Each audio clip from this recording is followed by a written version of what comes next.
Correctement. Vous avez le chat sur l'écran. Ah, super. Bonjour à tous.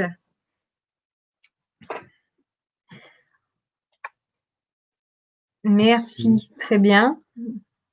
Tout le monde nous entend. On va attendre encore quelques minutes, le temps que tout le monde nous rejoigne sur cette visioconférence.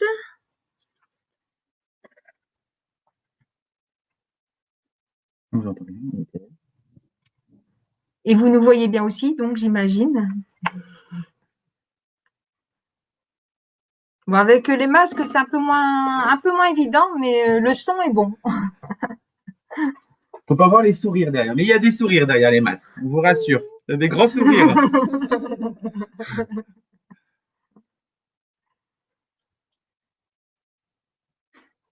Bonjour. Il y a déjà 20 personnes en ligne. Bon, quelle heure il est de toute façon? On attend, allez, on a encore une petite minute. Et puis voilà, on y va. une petite minute avant de commencer. Tu peux dire quoi? Alors, je vous rappelle que le micro et votre caméra sont coupés pour cette visioconférence. Apparemment, tout le monde se connecte au fur et à mesure. Nous sommes déjà à 20 participants.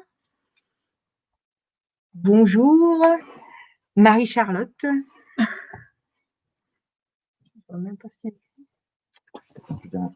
Bonjour. Alors du coup, comme vous voyez, vous avez bien pris en main le module chat, donc n'hésitez pas à poser des questions au fur et à mesure. Et à des moments, on va faire un arrêt sur notre présentation et on va vous répondre à vos questions. Donc n'hésitez pas à poser les questions en rapport avec les slides. Voilà. Bonjour de Bouvigny. Oui. Bonjour Pierre et Valérie. Bonjour Ingrid. Tout le monde arrive au fur et à mesure. On a combien là? 21? 21, oui. Rien. J'espère que vous avez pu profiter de cette journée ensoleillée. Bon, on va commencer. Donc, les autres participants nous rejoindront en cours de route. Donc, déjà, bonjour à tous. Bonjour à tous. Donc, bienvenue sur l'atelier sur le tri des déchets qui vous est proposé dans le cadre du défi zéro déchet. Merci à vous de vous être connectés si nombreux pour cette visio. Alors, pour nous, c'est également une première. Donc, voilà, on va faire notre maximum pour que tout se passe bien et que vous viviez une belle expérience avec nous. Donc, moi, je vais me présenter. Je m'appelle Mélanie. Moi, je m'appelle Aude. Et donc, toutes les deux, nous sommes conseillères du tri au sein du service valorisation des déchets à la communauté d'agglomération de Lens-Liévin. Donc, comme vous l'avez compris aujourd'hui, la thématique, c'est le tri des déchets sur la communauté d'agglomération. Donc là, vous êtes inscrit dans le cadre du défi zéro déchet, mais réduire ces déchets, c'est déjà commencer par savoir les trier. Et je suis sûre que parfois, dans vos foyers, il y a des conflits entre vous sur le pot de yaourt, c'est dans la rouge, non, c'est dans la jaune, je ne suis pas d'accord. Donc, on va essayer d'élucider tout ça avec vous et que, voilà, à la fin de cette visioconférence, vous soyez calés sur le tri. Voilà. Donc, la communauté d'agglomération, en quelques chiffres. Donc, la communauté d'agglo, c'est 36 communes avec à peu près 244 000 habitants. Nous, à la communauté d'agglomération de Lens-Liévin, on a plusieurs compétences. Donc, dont la collecte et le traitement de vos déchets. Cette collecte a collecté en 2019 142 541 tonnes de déchets, ce qui fait environ 584 kilos par habitat et sur une année. Je vais laisser Mélanie approfondir le sujet. Oui, donc en fait, chaque habitant sur la communauté d'agglomération produit 584 kilos de déchets, donc c'est énorme. Ça représente environ 1,6 kg de déchets par jour et par habitant. Alors, je vais vous montrer comment ça se répartit. Alors, je ne sais pas si vous voyez ma souris entourer les chiffres. peut-être que l'un de vous peut me faire un retour. Déchets tout confondus, oui, hein, tout ça c'est déchets tout confondus. Une personne nous demande donc ce que ça comprend. Donc ça comprend les ordures ménagères, les poubelles jaunes, les poubelles rouges, le vert, les encombrants, les déchetteries, les végétaux, enfin voilà. On ne voit pas la souris. Bon, moi, c'est pas grave. Merci pour votre retour. On va faire ça.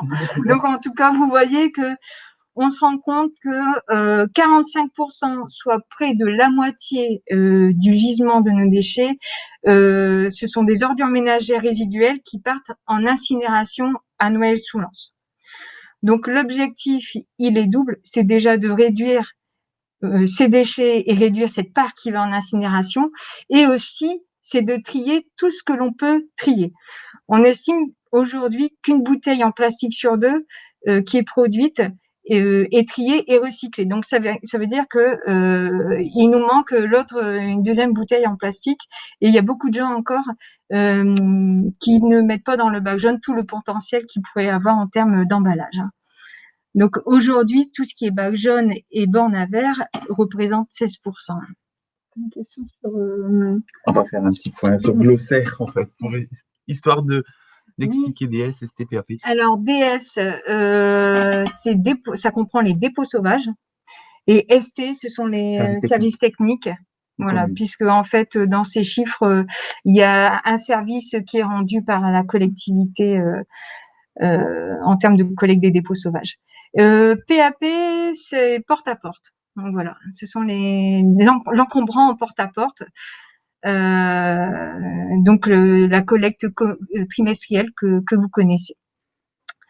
Donc voilà, en tout cas, merci pour vos questions. Une toute petite coquille sur Habit. C'était marqué Habitat, mais c'est par Habitant. C'est bien Habitant. C'est par Habitant. Oui, c'est vrai, c'est pour ça que j'ai dit. Et en fait, on a lu, désolé, hein, on a lu le diaporama je ne sais combien de fois.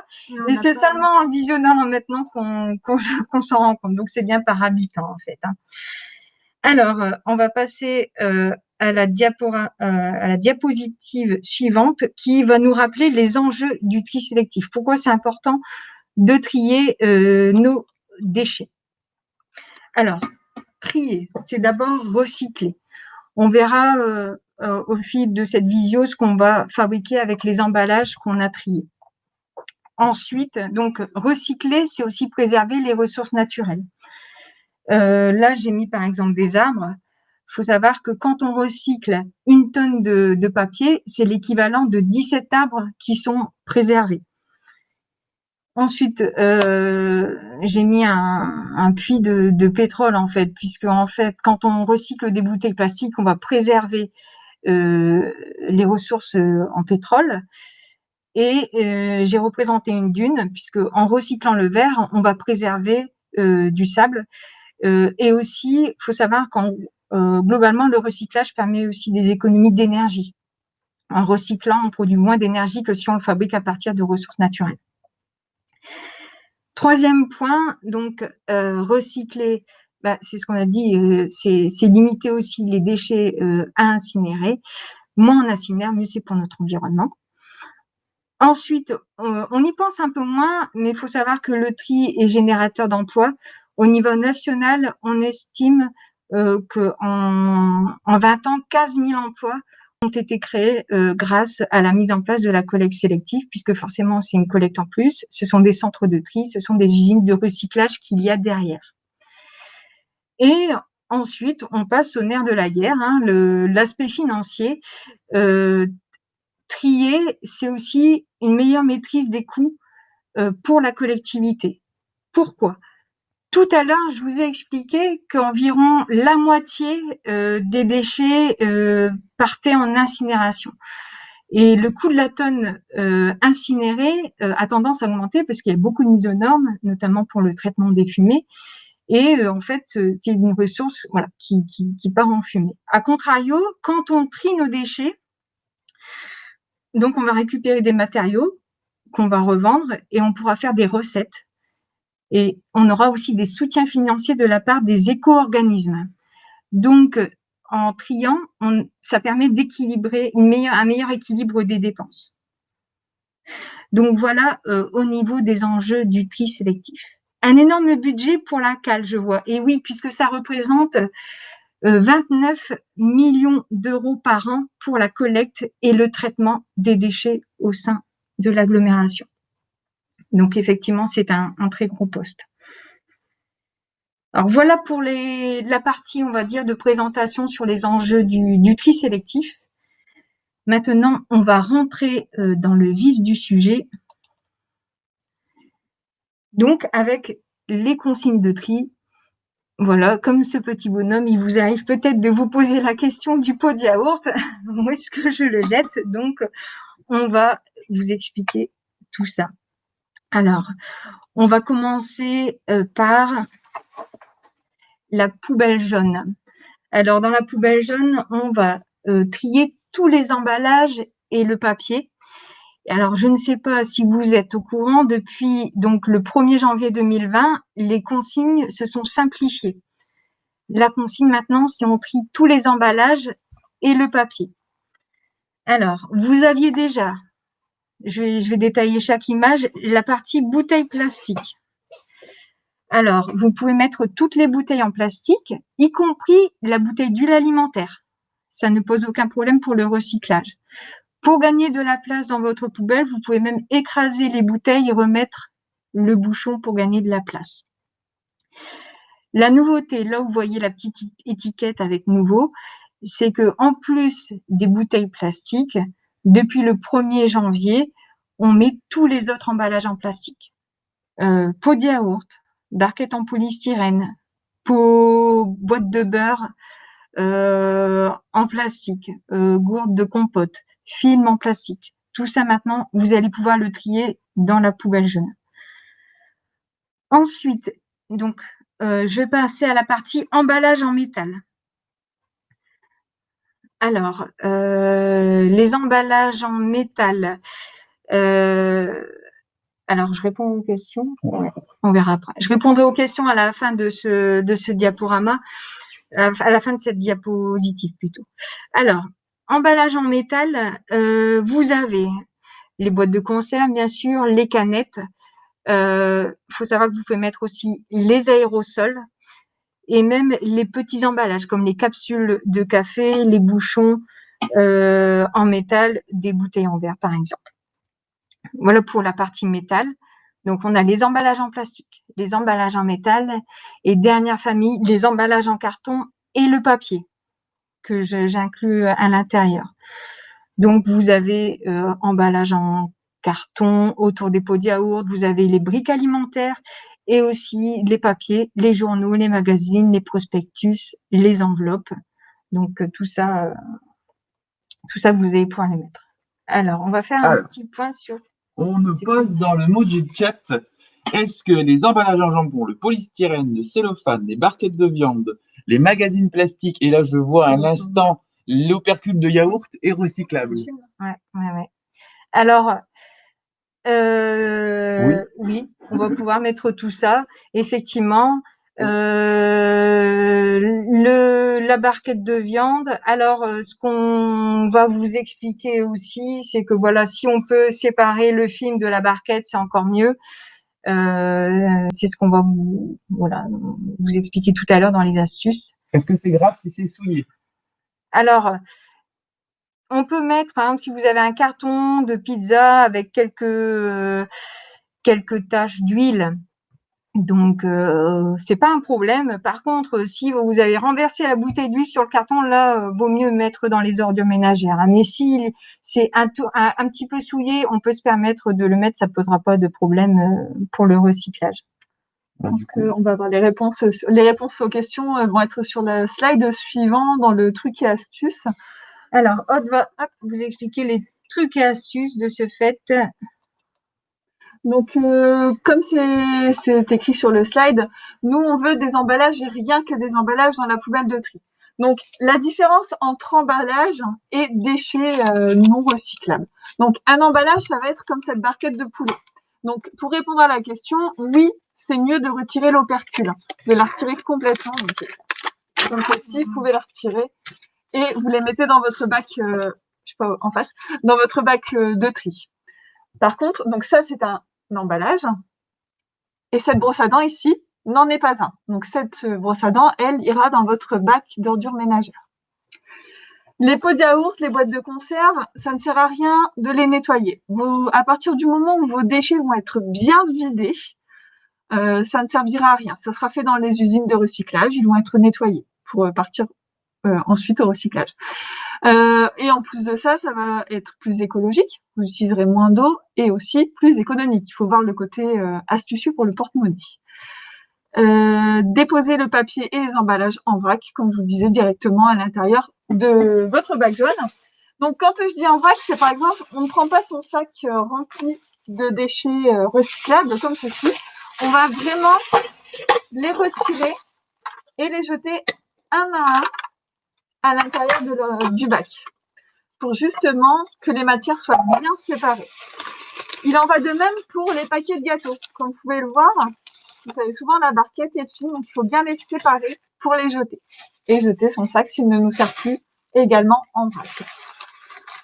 Le pot de yaourt, on peut le jeter entier, mais l'opercule, vous le retirez, vous pouvez le mettre également dans le bac de tri.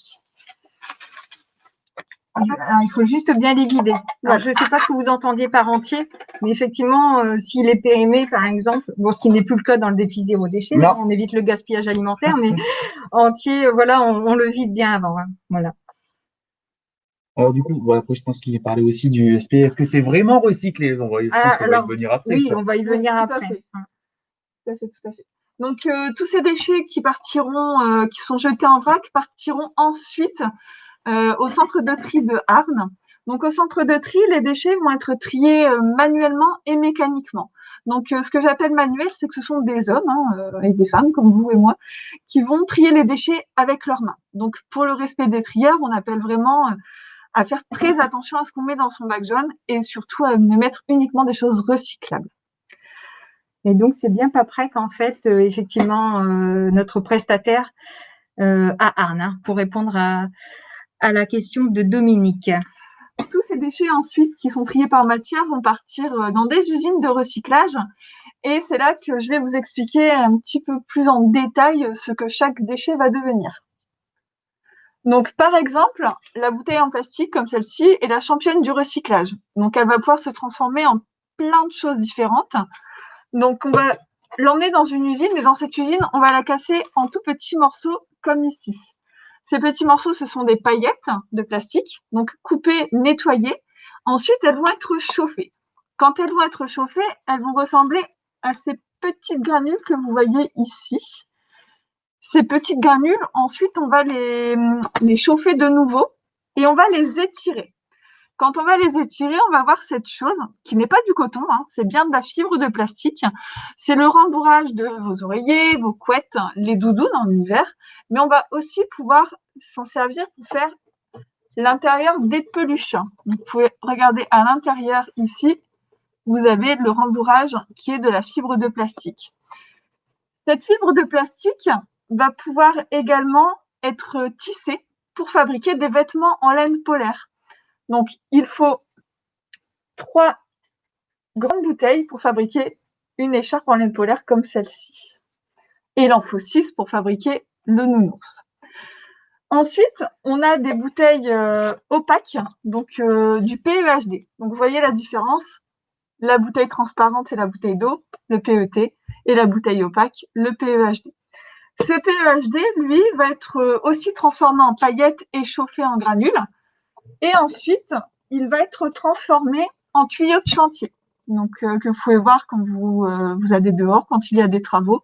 Ces gaines sont fabriquées à partir de plastique recyclé. L'aluminium, donc les canettes de soda, 269 canettes fondues. On peut fabriquer un vélo dans les usines de recyclage. Ensuite, nous avons également l'acier.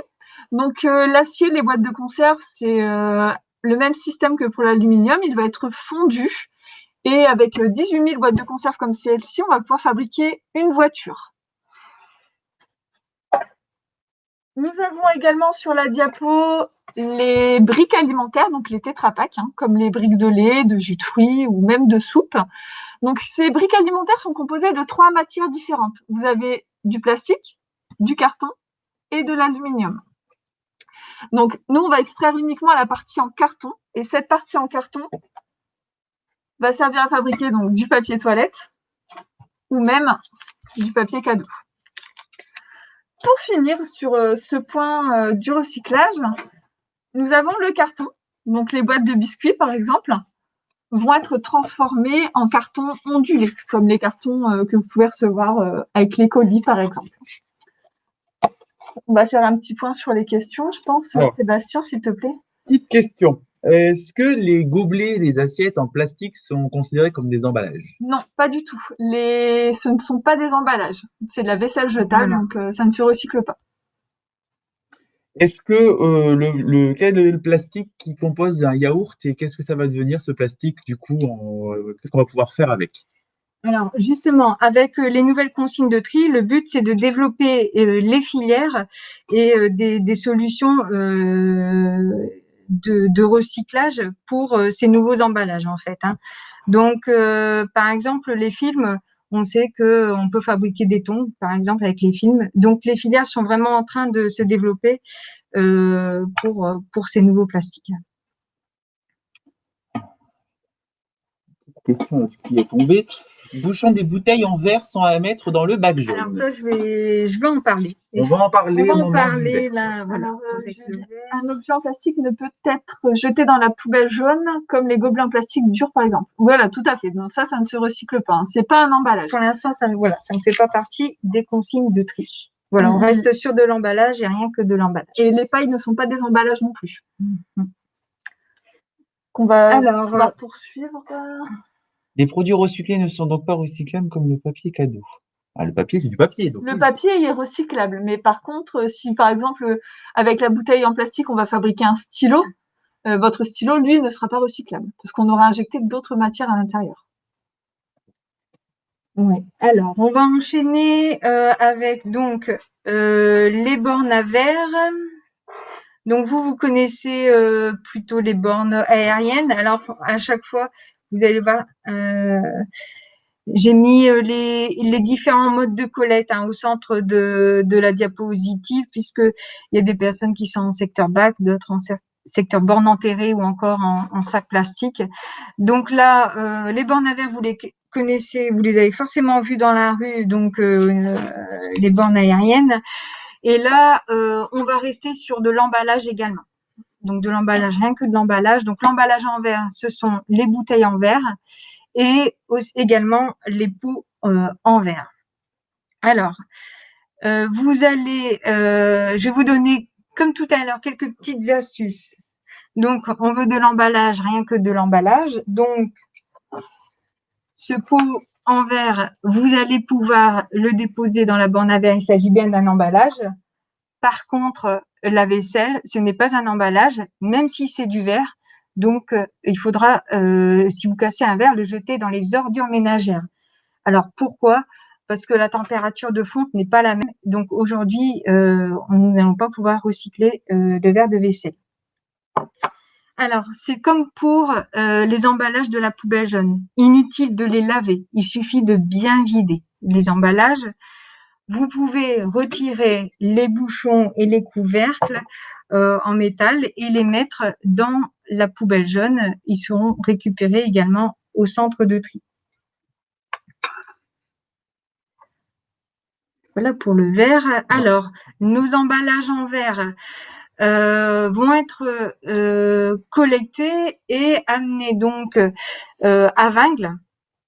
À l'usine de recyclage du verre, ils seront cassés, lavés, fondus à 1500 degrés et vont se transformer en de nouvelles bouteilles en verre, elles-mêmes recyclables à 100% et à l'infini. C'est l'avantage du verre. Alors, on va passer à la diapositive suivante. Je ne sais pas. Donc, pour revenir un petit peu sur les bornes à verre, il y a peut-être des participants qui habitent sur Bully, Ulu, Los, Sangoël, Lens, Saint-Goël. Vous avez peut-être remarqué que sur vos bornes à verre, vous avez le dispositif Clink. Donc, le dispositif Klink, qu'est-ce que c'est? Donc, c'est une sorte de compteur de bouteilles qui va permettre, vous allez passer vos bouteilles à l'intérieur, il va les compter. Donc, une bouteille bien triée, donc une bouteille en verre, un pot ou un bocal en verre, va pouvoir générer un point. Par contre, si c'est une mauvaise réponse, vous mettez une bouteille en plastique, forcément, ça ne fonctionnera pas. Un point égale un emballage. Par exemple, au bout de 20 points, vous allez pouvoir avoir une récompense et bénéficier d'un bon d'achat dans un commerce de proximité de votre choix. Donc, pour pouvoir bénéficier de ce dispositif, excusez-moi, il suffit de télécharger l'application Klink sur votre smartphone ou alors demander une carte auprès de votre mairie, qu'ils en ont également en stock. Alors, en cas de problème, parce qu'on a beaucoup de questions sur l'utilisation des bornes et les bornes qui ne fonctionnent pas, à qui on doit contacter? Alors, sur le site internet, donc Klink, vous avez une partie contact où vous pouvez signaler tous les problèmes. Et effectivement, il y a eu des problèmes au démarrage.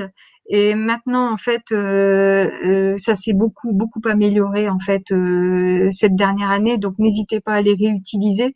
Alors, c'est un dispositif expérimental. C'est pour ça que pour l'instant, il est uniquement sur ces 5 communes. Après, on étudie la possibilité ou pas de l'étendre à l'ensemble de l'agglo. Après, si je peux me permettre, pour ma propre expérience personnelle, il suffit des fois d'allumer son GPS, sa géolocalisation, pour que la borne puisse fonctionner. Des fois, ça ne fonctionne pas à cause de ça. Donc, et il y a aussi les remontées des taux, en fait, qui font des fois bugger les bornes. Mais c'est normal, comme le disait Mélanie, c'est expérimental pour le moment. Voilà pour les bornes à verre. Alors, il nous reste donc la dernière poubelle, donc la poubelle Bordeaux. Donc, dans la poubelle Bordeaux, on jette tout ce qu'on ne peut pas jeter, ni dans la poubelle jaune, ni dans les bornes à verre. C'est ce qu'on appelle les ordures ménagères résiduelles, tout ce qui est non recyclable à l'heure actuelle. Donc, on va retrouver tout ce qui est déchets souillés, couches de bébé, litière de chat, qu'on retrouve malheureusement encore beaucoup dans les poubelles jaunes. Donc, tous ces déchets iront dans la poubelle Bordeaux.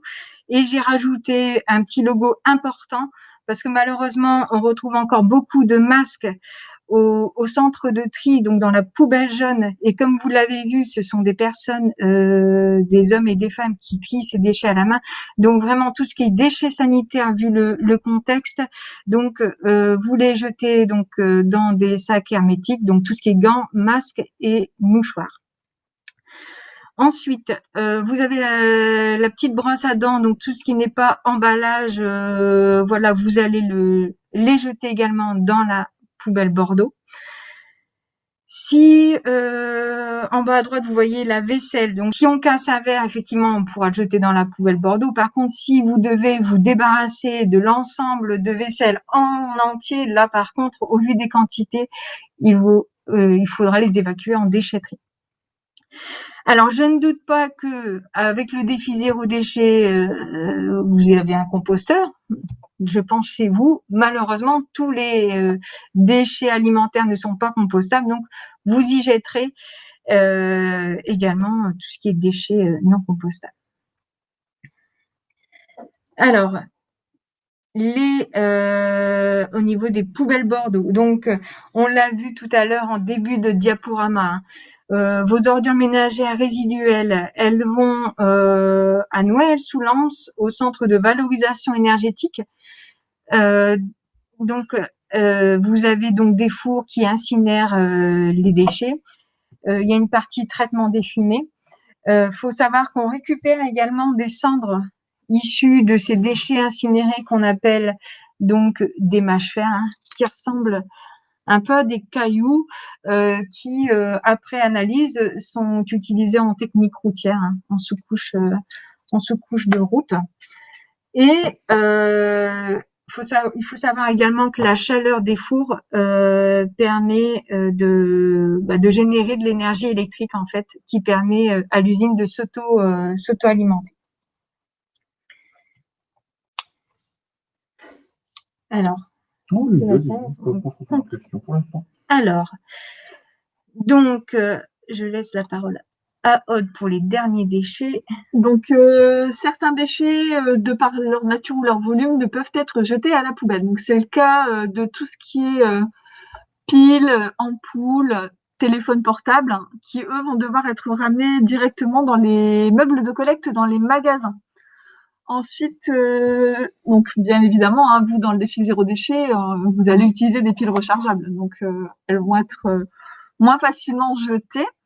Ensuite, vous avez également un onglet sur tout ce qui est vêtements, chaussures, les textiles. Troués, abîmés ou déchirés, vous pouvez tout de même les déposer dans les bornes textiles qui se situent un petit peu partout sur le territoire. Vous avez également un onglet sur les médicaments. Donc pour les médicaments, il y a 2 cas de figure. Donc le premier, votre plaquette de médicaments est vide, vous allez pouvoir la jeter dans votre poubelle de tri. Le deuxième, il reste des comprimés dessus. Là, par ailleurs, vous allez devoir les ramener directement en pharmacie. C'est le cas également des seringues pour les personnes qui sont en autotraitement. Donc, vous avez des boîtes jaunes dans lesquelles vous devez déposer vos aiguilles. Et sur le site qui est affiché en bas, donc dastri.fr, vous allez pouvoir voir les points de collecte où vous allez pouvoir déposer vos boîtes de soins de déchets infectieux. Excusez-moi. Donc ensuite, nous avons également les gros appareils électriques ou électroniques, donc les télés, les fours, les micro-ondes, les machines à laver.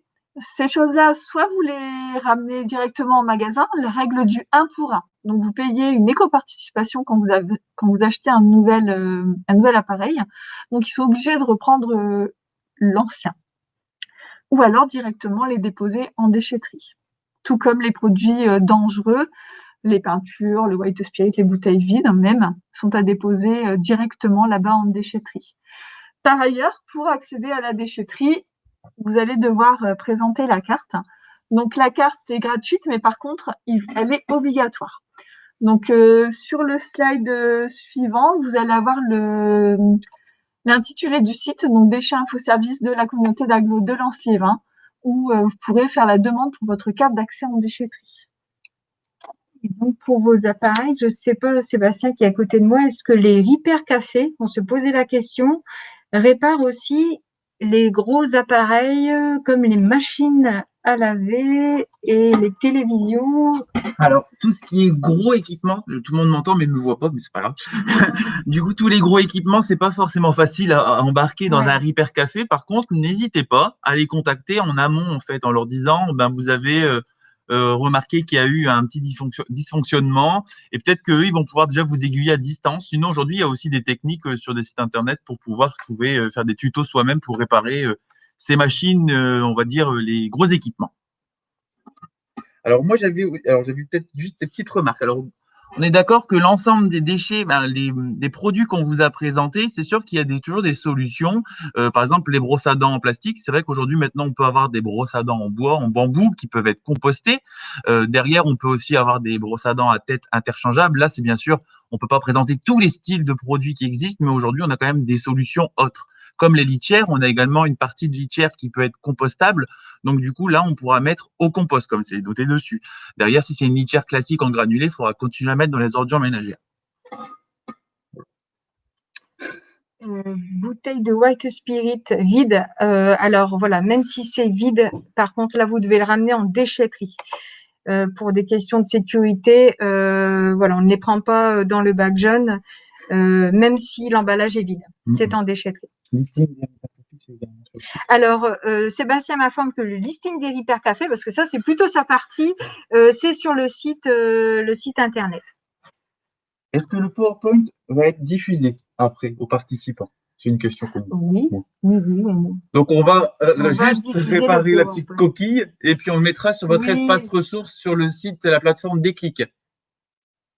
Merci de nous avoir fait part de cette coquille. Alors, les composts, actuellement, on est en pause hivernale. On reprendra au printemps parce que le compost, c'est synonyme de beau temps. Donc, du coup, en ce moment, c'est pas forcément la meilleure période. Donc, n'ayez crainte, en mars, ça reprend. Avez-vous d'autres questions concernant peut-être la présentation sur le tri sélectif?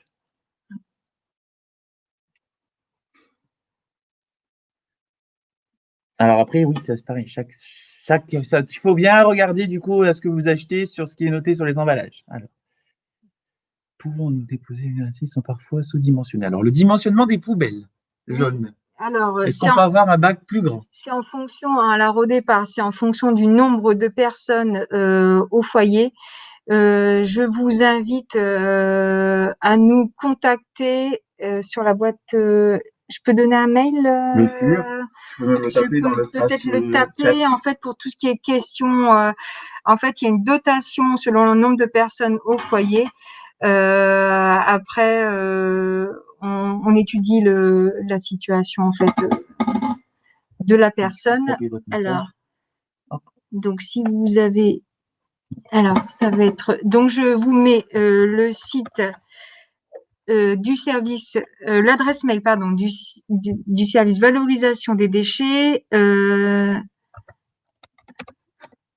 Excusez-moi. Je vais en parler après.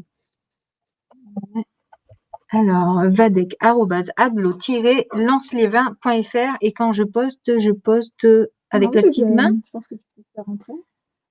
Ah oui, entrer. Voilà, donc Voilà. Alors, parce que du coup, il y a des questions. Alors, je vais y revenir après hein, sur tout ce qui est compost. Je vais en parler. Là, une question sur est-il prêt? Alors, est-ce qu'il faut privilégier des emballages en verre ou en métal? alors c'est une bonne question. Moi, je dirais personnellement, en fait, le métal se recycle à l'infini, il est fondu. Le verre se recycle à l'infini également. Donc voilà. Après, c'est vrai que le métal est peut-être un peu moins lourd quand vous allez faire vos courses que le verre.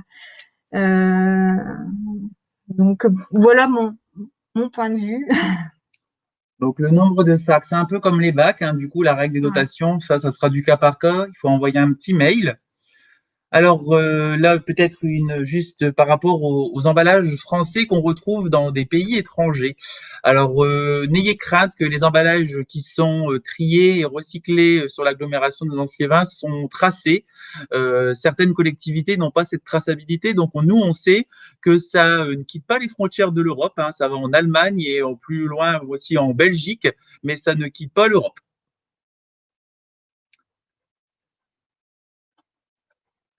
Les secteurs sac et les secteurs conteneurs, c'est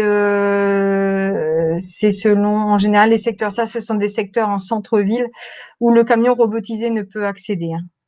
Alors, est-ce que dans la poubelle rouge, on doit obligatoirement mettre dans un sac poubelle? Alors, pour des questions d'hygiène, effectivement, l'idéal, c'est de mettre dans un sac poubelle, hein, plutôt que de jeter, par exemple, la litière du chat ou des choses souillées directement dans votre bac. Hein. Effectivement, voilà, c'est pour des questions, on va dire, d'hygiène au niveau de votre bac. Alors, est-ce que vous avez encore des questions concernant le tri? Alors, je vois énormément de questions qui ne concernent pas malheureusement le tri. Donc, on ne va pas pouvoir forcément y répondre. Là, on est plus sur vraiment le tri sélectif. La collecte des collectifs et je réponds à la question que dans votre rue, il y a un immeuble qui a des conteneurs et pour vous, ça n'a pas de sens. Donc en fait, la collecte des collectifs, donc de l'habitat collectif, des appartements, c'est une collecte spécifique. Donc le camion vient uniquement pour ces camions, pour ces bacs-là.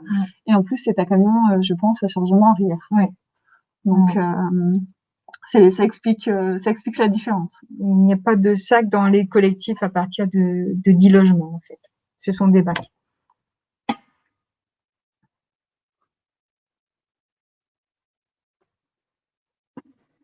Enfin, bonne question, mais moi je ne pourrais pas y répondre. Certification DIN me permet de le composter. Ça, je vous dis ça par rapport à votre produit, regardez bien au niveau des emballages. N'hésitez pas à regarder aussi sur le site internet de la marque qui fournit la litière. Vous en saurez largement plus. Alors, est-ce que les petits supports aluminium des chauffe-plats sont considérés comme recyclables? Alors, à votre avis, est-ce qu'il y a une bougie, est-ce que c'est un emballage? Oui. C'est vrai qu'on ça va passer. Ça va passer. Les industriels avec les suremballages. Alors avec Citeo, effectivement, il y a des incitations qui sont faites principalement financières. Hein. Vous connaissez certainement. Je vais tomber sur le petit logo. Hein, voilà ici. Hein. Éco-emballage qui est maintenant ex-éco-emballage qui s'appelle maintenant Citeo en fait.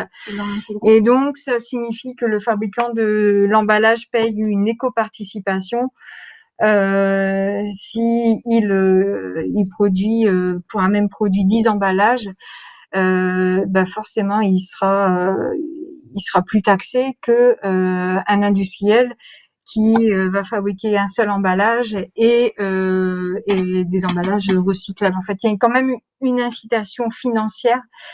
Voilà. Alors, il y a une question sur est-ce que les trombones, tout ce qui est trombone, est-ce que c'est en alu, est-ce que c'est recyclable? Alors, on peut récupérer les petits métaux maintenant. Là, je vous avoue, je ne sais pas s'ils arriveront à le récupérer. C'est peut-être trop petit justement pour être récupéré. Et pour moi, ça ne fait pas partie des emballages. Alors justement, j'enchaîne sur une autre question. Est-ce qu'il y a une taille minimum d'objets recyclables à mettre dans le bac jaune? Alors, ça s'est beaucoup amélioré puisque maintenant on arrive à récupérer quand même tout ce qui est métal, comme on disait, les capsules, parce qu'on a des machines, on a des aimants en fait, hein, des machines aimants qui arrivent à les récupérer facilement. On s'est beaucoup amélioré sur la taille. Au niveau du papier aussi, des emballages. Après, plus c'est gros, mieux ça sera récupéré. C'est pour ça qu'on évite de faire des chiquettes. Ça sera plus compliqué à récupérer. Il y aura peut-être un peu plus de pertes en fait. Est-ce que les bouchons de liège sont recyclables? Au jour d'aujourd'hui, non, ce n'est pas une consigne de tri. Les papiers comme le courrier, les tickets de caisse sont à mettre dans le bac jaune? Le courrier, vous pouvez le mettre, les lettres, le ticket de caisse, il passera peut-être. On pourra peut-être le récupérer. Est-ce que les emballages en aluminium alimentaire, donc un peu les bacs lasagne, est-ce que ça c'est recyclable? Oui, vous allez pouvoir les mettre aussi, oui. Les emballages de lasagne. Les papiers d'emballage qu'on a à la boucherie ou on peut avoir aussi dans les fromageries. Est-ce que cela... Oui, parce que c'est du film plastifié en fait. C'est un peu comme le papier cadeau. Parfois, il y a du papier cadeau qu'on pourra récupérer parce que il est 100% en papier, et puis il y a du papier cadeau qui est plastifié. Qui sera pas forcément récupérable en fait. Il y a des fois des papiers de boucherie justement où il y a la partie en plastique qui va pouvoir être retirée. Ça c'est même des fois écrit dessus. Hein. Vous les séparez pour mettre la partie en papier directement dans votre bac de tri et pas la partie souillée justement. Donc même s'ils sont souillés, du coup, c'est bien vidé. Mais ça oui.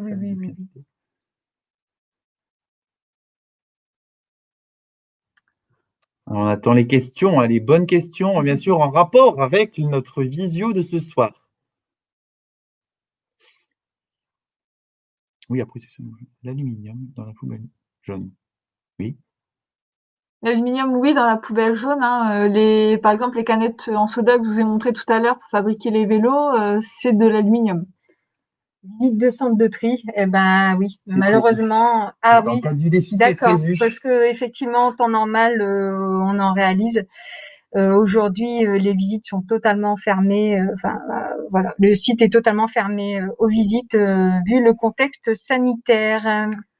Pour les blisters de magazines ou de DVD, oui, c'est un emballage, donc vous pouvez les mettre dans votre poubelle jaune. Cellophane.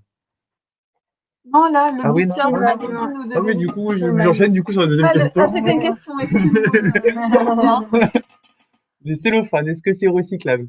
Alors, comme vous dites, même si vous allez le stopper avec le défi, donc vous n'allez plus en utiliser, le cellophane est un... On va mettre dans les films avec les films. C'est un film plastique, donc tout à fait. Un papier de Kinder, assez précis, là, comme déchet. Oui. Alors, bon, ça sera très petit, hein, voilà, donc il passera ou il passera pas. Les bouchons à vessie, peut-être, les jeunes aussi. Les bouchons à visser de bouteilles. Les bouteilles en plastique. Comme celui-ci. Oui. Donc oui, vous pouvez le laisser. Vous pouvez écraser la Le laisser bouteille. dessus, écraser la bouteille dans le sens de la longueur, remettre le bouchon. Mais comme le disait tout à l'heure une autre personne, vous pouvez aussi les récupérer pour les donner à des associations. Le bouchon sera récupéré s'il est sur la bouteille, alors que s'il est à côté, ça dépend de la taille. C'est plus compliqué, mais ça dépend de la taille. Ah, sur les bouteilles en verre. Les bouchons comme les capsules sur les limonades, les bouteilles de limonade, je pense. C'est peut-être assez en métal. Oui, en métal, vous allez pouvoir les mettre. C'est pour la bouteille de limonade. Hein, donc, des capsules, les capsules en métal, faut les mettre dans un poubelle jaune. Par contre, les bouteilles de limonade, normalement, ça va être ensuite trié. Hein. Oui. Donc, vous pouvez mettre votre bouteille avec la capsule intégrée.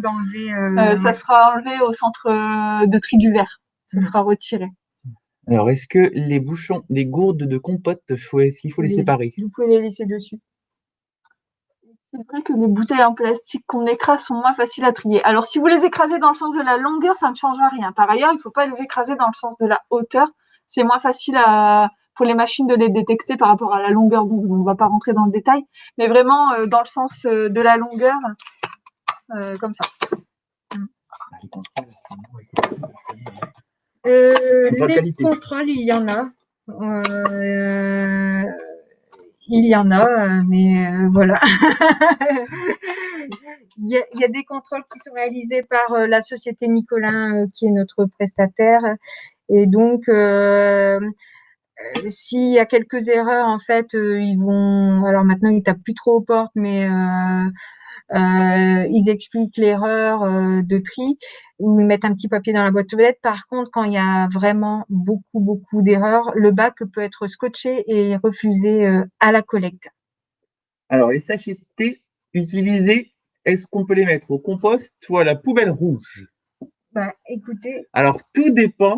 Oui. Tout dépend de votre sachet de thé, parce qu'il y a des sachets de thé qui sont un petit peu plastiques et d'autres où c'est un peu comme des filtres à café. Donc ça, c'est sûr que vous allez pouvoir le mettre au compost si ça a vraiment l'aspect filtre. Par contre, sur certains qui ont une forme un peu triangulaire, pour pas citer la marque, c'est un peu plastique. Du coup, ça sera poubelle rouge.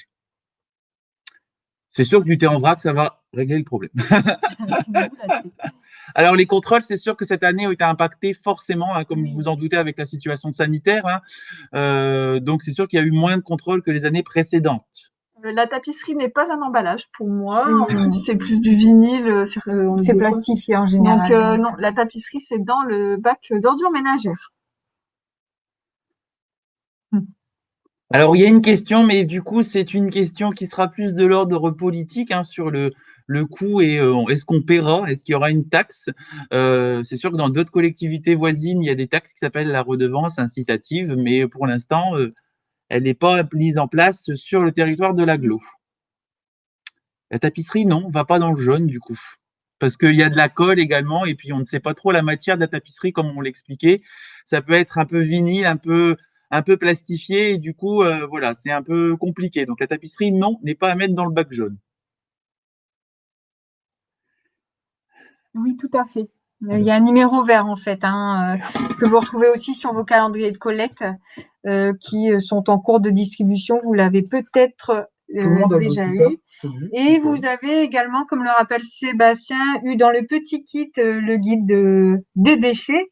Et on vous avait même mis une petite roue du tri aimantée qui était en papier à mettre sur votre frigo si vous avez un doute sur un déchet, vous pouvez le consulter facilement. Est-ce que le polystyrène des emballages, on va dire, d'électroménager est à mettre dans le bac jaune? Alors, dans le bac Bordeaux, là, on demande. Ah, pardon, j'ai mal lu. Pas de Bordeaux. Dans le bac Bordeaux. Est-ce qu'on peut recycler le polystyrène? Alors oui, le seul souci, c'est que ce sont des emballages, des cales qui sont très volumineuses et ça risque de remplir très rapidement votre bac jaune. Donc oui, vous pouvez le mettre dans le jaune, mais sinon, vous pouvez le ramener en déchetterie avec le carton d'emballage si vous achetez un réfrigérateur, par exemple.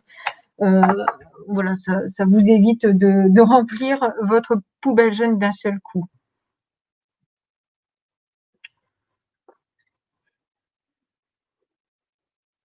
Après, Alors, sur les autres questions, donc si vous avez des questions un peu particulières ou qui concernent le défi, vous avez toujours l'adresse mail du défi zéro déchet, donc n'hésitez pas à faire un petit mail. Si vous avez des questions particulières sur le tri ou ce qui est un petit peu d'autres questions qui n'ont pas forcément un rapport avec la vidéo de ce soir, n'hésitez pas à nous les envoyer sur vadec@aglo-lanceliévin.fr via notre site internet. Je pense que vous allez récupérer également pas mal d'informations.